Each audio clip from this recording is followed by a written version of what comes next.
So I think the goal coming out here was just to stay with the pacers and try to run anything under 32 and get a good PR. And honestly, this is just like a good first race heading into the spring season, and we really want to run fast in May in the 10. So we're going to look for an even bigger improvement from here. But great way to start the season.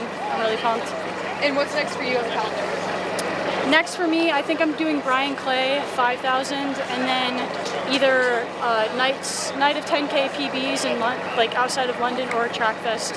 I think it's called TrackFest 10K. So yeah, TBD.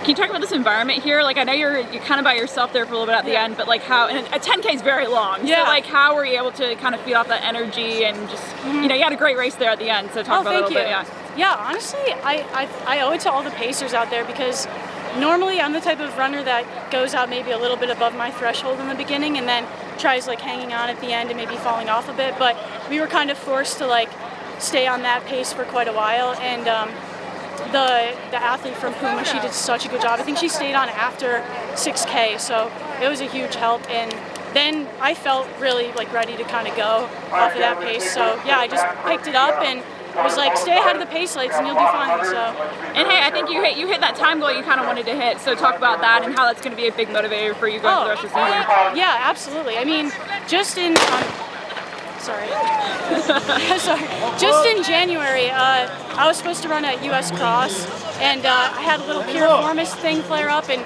cross country is brutal for that. So I took like 2 weeks off, came back.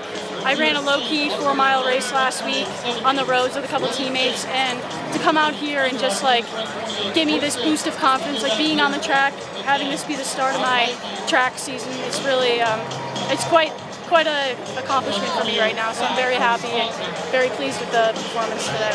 And you mentioned you looked for some of the other goals throughout the race. Yeah. Like, how do you kind of talk yourself through? Yeah, you know, again, I don't know what the woman in front of me, what her name was, but I kind of was talking to her a couple laps before she stepped off, and I was like, hey, if you could kind of pick it up the last couple laps that you're on, give me some momentum when I take it myself. And she did just that. She started picking it up a little bit, and it kind of just helped me propel forward for the last 8 or 9 laps, I think it was. And then I knew the other athlete was right behind me, Maggie, and she's great. So I just was like, well, if she's here with me, we can help each other out, hopefully. And yeah, it ended up being a great race. So really pumped about it. Thank you. Yeah, thank you.